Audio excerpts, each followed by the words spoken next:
এই কথাগুলো আমি বললাম, এটা আমার অ্যাডভাইস ঠিক না, কিন্তু যেহেতু আমি মেডিকেল প্রফেশনের সাথে যুক্ত, আমি জানি অনেক সময় আমরা কি করি, ইন্ট্রাভেনাস আমরা যখন অনেক সময় যখন ব্লাড নেই বা আর্টারি থেকে যদি ব্লাড নেই, একজন দেখা গেল বললো বাহ আপনি যখন রক্তটা নিলেন টেরেই পেলাম না, আবার আরেকজন দিলে বাহ কি ব্যথা দেখলেন, এই যে বিষয়টা।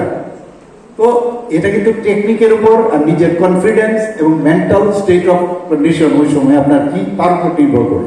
অনেক সময় আছে পাওয়া যায় না, ভেইনি খুঁজে পাওয়া যায়, সেটা আরেক জিনিস, কিন্তু ইন জেনারেল আপনি 100%-এর মধ্যে কত পার্সেন্ট আপনি ভালোভাবে মানুষের ব্যথা ছাড়া বা কষ্ট না দিয়ে যে কাজটা করা, সেটা যত করবেন সেটা ডিপেন্ড করবে আপনার কিভাবে আপনি সেটাকে নিজেকে আপডেট করবেন।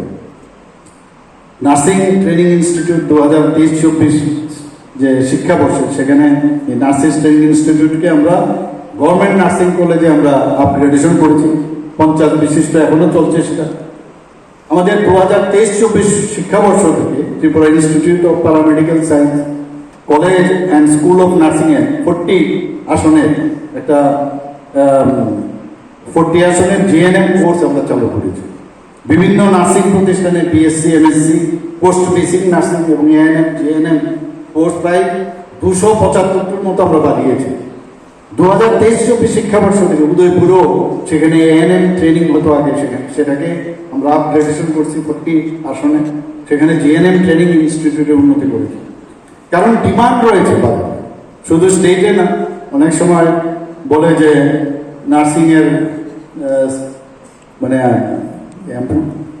যে এমপ্লয়মেন্ট নেই ইত্যাদি, কিন্তু আমরা কিন্তু ধাপে ধাপে করে আমরা দিচ্ছি। কিন্তু এখন আপনারা 2024 সালে 153 জন নার্সিং অফিসার আমরা স্বাস্থ্য দপ্তরে যে অ্যাডভার্টাইজমেন্টের মাধ্যমে আমরা নিয়োগ করেছি। তাছাড়া এর মধ্যে 100 জন নার্সিং আমরা কন্ট্রাকচুয়াল বেসিসে আমরা নেব।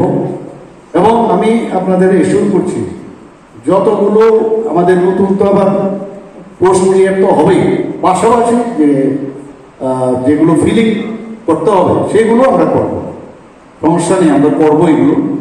এবং এই নার্সিং স্টাফদের একটা বিষয় যেটা আমার পূর্ববর্তী বক্তা বলেছেন, যে অপারেশন থিয়েটার, ইমার্জেন্সি অপারেশন থিয়েটারে কীভাবে কাজ করতে হবে।